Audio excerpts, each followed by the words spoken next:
नमस्कार, सुप्रभात. मी सागर जोशी. TV9 मराठीमध्ये आपलं स्वागत. आणि बुलेटिनच्या सुरुवातीलाच बातमी आहे पुण्यातील पावसासंदर्भात. पुणे जिल्ह्यामध्ये मुसळधार पाऊस कोसळतोय. अनेक भागामध्ये कमरे इतकं पाणी साचलंय. पुणे जिल्ह्यातील सर्व शाळांना आज सुट्टी जाहीर करण्यात आली आहे. जिल्हाधिकारी सुहास दिवसे यांनी या संदर्भातले आदेश दिले आहेत. तर नागरिकांना देखील खबरदारी घेण्याचं आवाहन प्रशासनाकडून करण्यात आलं आहे.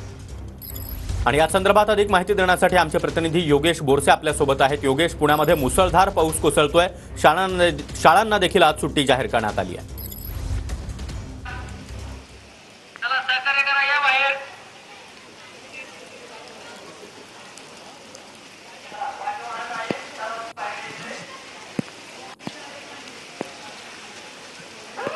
तर पुण्यामध्ये मुसळधार पाऊस कोसळतोय. काही भागांमध्ये गुडघ्या इतकं तर काही भागामध्ये कमरे इतकं पाणी साचलेलं आहे. पुन्हा एकदा जाणार आहोत योगेश बोरसे यांच्याकडे. योगेश, आपण पाहतोय की पुण्यामध्ये अनेक भागामध्ये मोठ्या प्रमाणात पाणी साचलंय.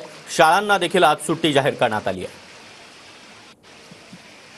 तर योगेश बोरसे यांच्याशी पुन्हा एकदा संपर्क साधण्याचा आपण प्रयत्न करणार आहोत. मात्र रात्रीपासूनच पुण्याच्या अनेक भागामध्ये मोठ्या प्रमाणात पाऊस कोसळतोय. मुसळधार पावसामुळे अनेक सखल भागांमध्ये जवळपास कमरे इतकं पाणी साचलंय. तर ही काही लाईव्ह दृश्य आपण पाहतो आहोत. पुण्याच्या अनेक भागामध्ये सध्या हीच स्थिती आहे.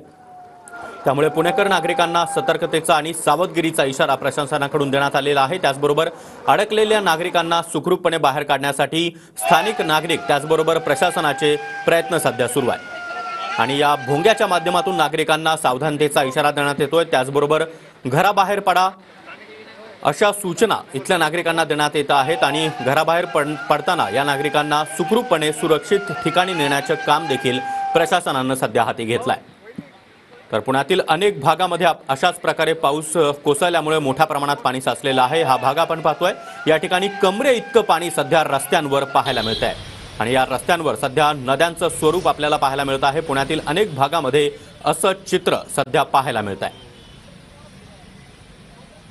पुण्याला पाणीपुरवठा करणाऱ्या खडकवासला धरण त्याचबरोबर खडकवासल्याच्या साखळी क्षेत्रातील धरणांमध्ये देखील मोठ्या प्रमाणात पाणी दाखल झालेलं आहे. आणि खडकवासला धरणामधून कालपासून पाण्याचा विसर्ग देखील सुरू करण्यात आलेला आहे. बाबा भिडे पूल देखील आता पाण्याखाली गेलेला आहे. त्यामुळे पुणेकर नागरिकांनी काळजी घेणं हे गरजेचं आहे. तर पुणे शहर त्याचबरोबर जिल्ह्यामध्ये मुसळधार पाऊस कोसळतोय. काही भागामध्ये कमरे इतकं तर काही भागामध्ये मोठ्या प्रमाणात पाणी साचलेलं आहे. नागरिकांनी काळजी घ्यावी असा सावधानगिरीचा इशारा प्रशासनाकडून देण्यात आलेला आहे. हे दृश्य आपण पाहतो आहोत. अनेक सोसायट्यांमध्ये अशा प्रकारे कमरे इतकं पाणी साचलेलं आहे. अनेक गाड्या या पाण्याखाली गेलेल्या आहेत. आणि नागरिकांना सुखरूपपणे बाहेर पडण्याचा आवाहन देखील आता पुणेकर प्रशासनाकडून करण्यात येत आहे. पुणे महापालिकेचे कर्मचारी हे ज्या ठिकाणी अशा प्रकारे मोठ्या प्रमाणामध्ये पाणी साचलेलं आहे त्या ठिकाणी महापालिकेनं कर्मचारी तैनात केलेले आहेत. आपत्ती व्यवस्थापन यंत्रणा देखील सज्ज आहे. आणि त्यांच्याकडून नागरिकांना सुखरूपपणे बाहेर काढण्याचं काम सध्या सुरू आहे. नाही दिसत नाही तिथं कुठं मॅडम, काय दिसत नाही इथं पाणी फुल भरलं का?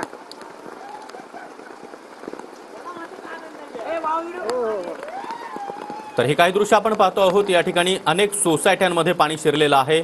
अनेक घरांमध्ये देखील पाणी शिरलंय. दुकानांमध्ये पाणी शिरलंय. त्यामुळे घरातील साहित्य, धान्य त्याचबरोबर दुकानांमधील साहित्याचं देखील मोठ्या प्रमाणात नुकसान झालेलं आहे.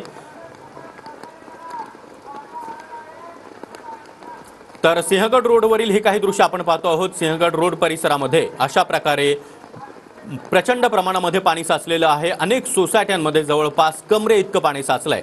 आणि याच कमरे इतक्या पाण्यातून नागरिकांना वाट काढावी लागते. अनेक गाड्या सध्या पाण्याखाली गेल्या आहेत.